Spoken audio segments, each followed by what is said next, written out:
yaitu mutu pelayanan keperawatan.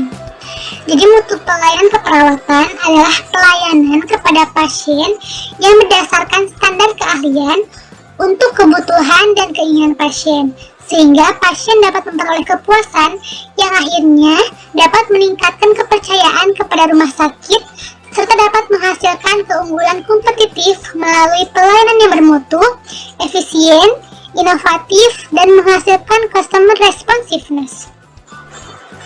Nah, berikut adalah pengukuran mutu pelayanan, yaitu terdiri daripada input, proses, dan juga outcome. Input adalah segala sumber daya yang diperlukan untuk melaksanakan kegiatan seperti M1 tenaga, M2 sarana prasarana, M3 metode asuhan keperawatan, M4 dana, dan M5 pemasaran. Untuk proses adalah interaksi profesional antara pemberi pelayanan, di sini adalah tenaga medis, dengan konsumen atau pasien dan masyarakat. Nah, setiap tindakan medis atau keperawatan harus selalu mempertimbangkan nilai yang dianut pada diri pasien.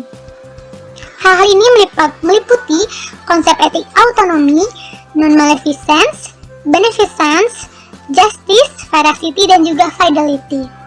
Untuk yang selanjutnya adalah outcome, di mana outcome adalah hasil pelayanan kesehatan atau pelayanan keperawatan, yaitu perubahan yang terjadi pada konsumen termasuk kepuasan daripada konsumen itu sendiri.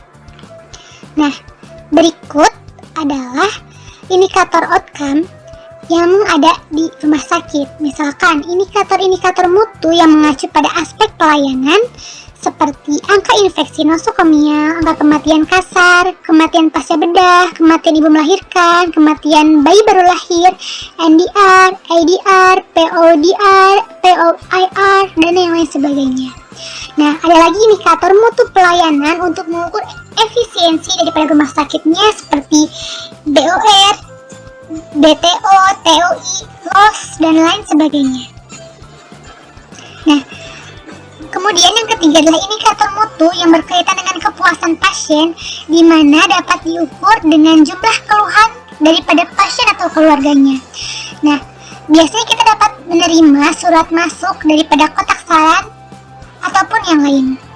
Yang keempat, indikator cakupan pelayanan sebuah rumah sakit, di mana dilihat dari jumlah dan persentase kunjungan rawat jalan atau inap, kemudian jumlah pelayanan dan tindakan seperti jumlah tindakan bedah, lalu mengukur mutu pelayanan sebuah rumah sakit juga dengan membandingkan dengan standar indikator nasional.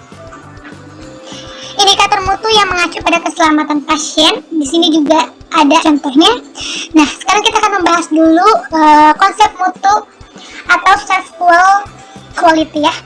quality, di mana ini adalah sikap profesional perawat dalam memberikan perasaan kenyamanan, perlindungan pada pasien yang sedang menjalani proses penyembuhan yang diharapkan dapat menimbulkan perasaan puas pada diri pasien. Nah, aspek-aspeknya adalah yang pertama, keandalan atau reliability, yaitu kemampuan memberikan pelayanan yang dijanjikan dengan segera, akurat, dan memuaskan, jujur, aman, tepat waktu, dan ketersediaan.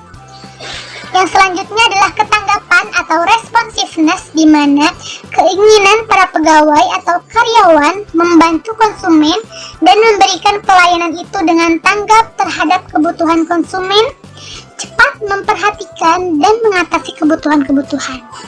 Yang selanjutnya ada jaminan atau assurance, di mana mencakup kemampuan, pengetahuan, kesopanan, dan sifat dapat dipercaya yang dimiliki pada karyawan. Nah, untuk yang keempat adalah empati atau kepedulian, yaitu melakukan hubungan komunikasi yang baik dan memahami kebutuhan konsumen yang terwujud dalam penuh perhatian terhadap setiap konsumennya. Lalu ada tangibles atau bukti langsung.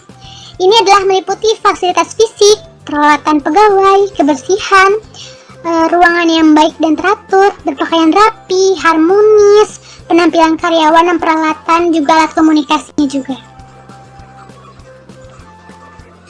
Nah, ini yang tadi sudah kita bahas. Jadi secara umum, penilaiannya meliputi aspek evaluasi, dokumentasi, instrumen, dan audit.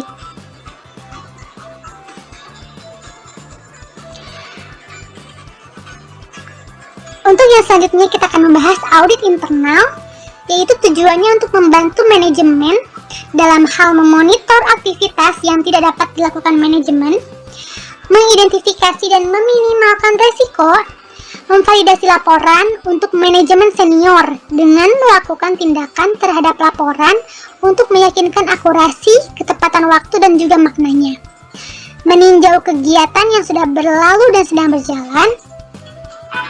Kemudian, kegiatan audit program berupa penilaian kebijakan atau program pada saat masih dalam rancangan, pada saat diimplementasikan, dan hasil aktual yang dicapai oleh kebijakan suatu program tersebut. Nah, yang selanjutnya adalah membantu manajer. Membantu manajer karena masalah yang dapat timbul bila manajer tidak cermat, maka dia bisa menemukan masalah tersebut dan memberikan rekomendasi perbaikannya. Nah, selanjutnya adalah audit personalia, yaitu pemeriksaan dan penilaian data-data personalia.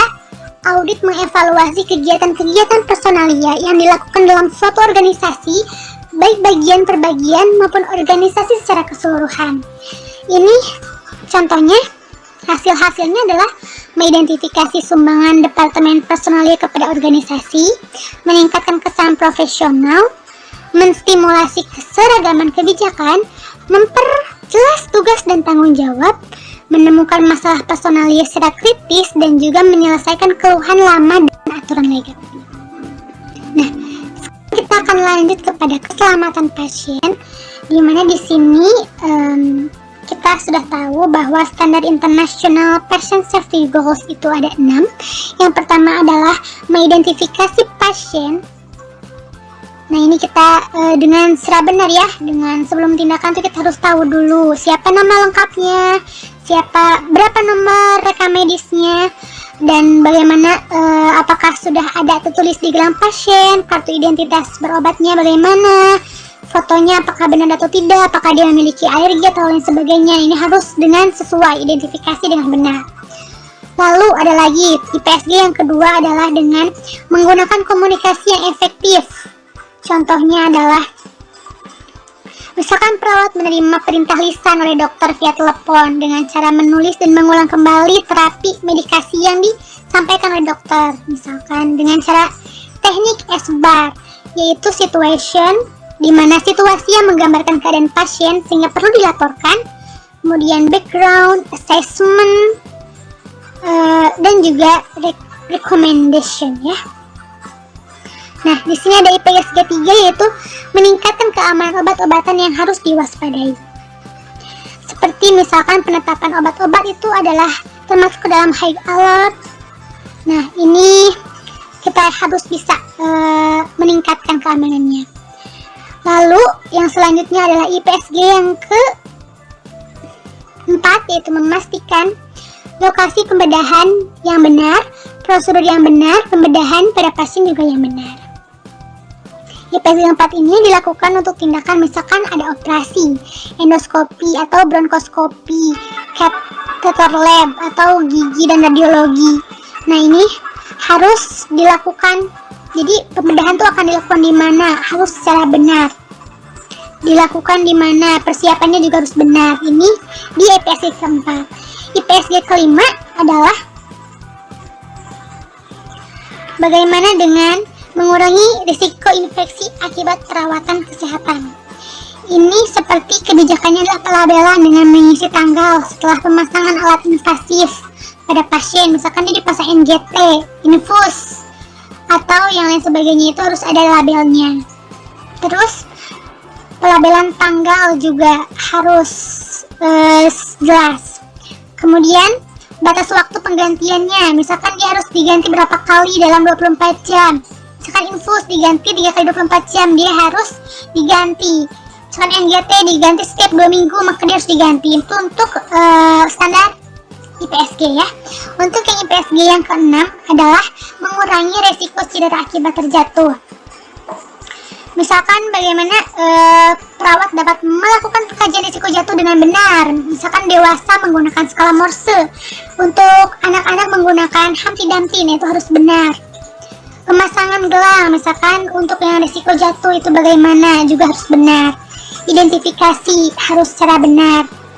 Nah, ini adalah kepuasan pasien. Kepuasan pasien adalah perasaan senang seseorang yang berasal dari perbandingan antara kesenangan terhadap aktivitas dan suatu produk dengan harapannya. Nah, faktor-faktor apa yang menyebabkan ketidakpuasan? Yang pertama adalah tidak sesuai dengan harapan dan kenyataan. Layanan selama proses menikmati jasa misalkan tidak memuaskan, atau perilaku personel kurang memuaskan, juga suasana dan kondisi fisik lingkungan yang tidak menunjang, atau kos yang terlalu tinggi, atau bahkan promosi yang tidak sesuai dengan kenyataannya. Nah, bagaimana sih cara mengukur kepuasan pelanggan? Itu ada sistem keluhan dan saran, survei kepuasan pelanggan, pembeli bayangan, dan juga analisis kehilangan pelanggan. Penilaian kinerja perawat ya. Yaitu terdiri di kualitas, kuantitas, ketepatan waktu, efektivitas biaya, supervisi, dan juga pengaruh hubungan personal. Untuk discharge planning adalah yaitu suatu proses yang dinamis dan sistematis untuk memberikan kemudahan pengawasan pelayanan kesehatan sebelum pasien pulang. Nah, itu kita harus memastikan bagaimana pengetahuan pasien dan keluarga tentang penyakitnya, terapi dan perawatan yang perlukannya. Lalu, kebutuhan psikologis dan hubungan interpersonal di dalam keluarganya bagaimana. Keinginan keluarga dan pasien menerima bantuan dan kemampuan mereka memberi asuhan, juga bantuan yang diperlukan oleh pasien. Pemenuhan kebutuhan aktivitas hidup sehari-hari, misalkan seperti makan, itu apakah sudah sesuai, jadi kita berikan edukasi. Lalu sumber dan sistem pendukung yang ada di masyarakatnya bagaimana. Lalu sumber finansial dan pekerjaan, serta fasilitas yang ada di rumah, dan harapan setelah pasien dirawat itu bagaimana, dan kebutuhan perawatan dan supervisi baik di rumah itu nanti selanjutnya akan seperti apa. Itu untuk aspek legal keperawatan ini diatur dalam Kemenkes nomor 1239 tahun 2001 Pasal 32 ayat 4 yang menjelaskan pelaksanaan pengobatan atau perawatan berdasarkan ilmu kedokteran atau ilmu keperawatan. Lalu pasal 153 itu tenaga kesehatan berhak memperoleh perlindungan hukum dan melaksanakan tugas sesuai dengan profesinya. Nah, kewenangan perawat juga diatur dalam Kemenkes nomor 1239 tahun 2001 pasal 16, di mana kewenangannya adalah menghormati hak pasien, merujuk kasus yang tidak dapat ditangani, menyimpan rahasia sesuai dengan peraturan dan perundang-undangan yang berlaku, memberikan informasi dan juga meminta persetujuan, dan juga standar praktik keperawatan juga diatur, sanksi dan juga hak-hak daripada perawat.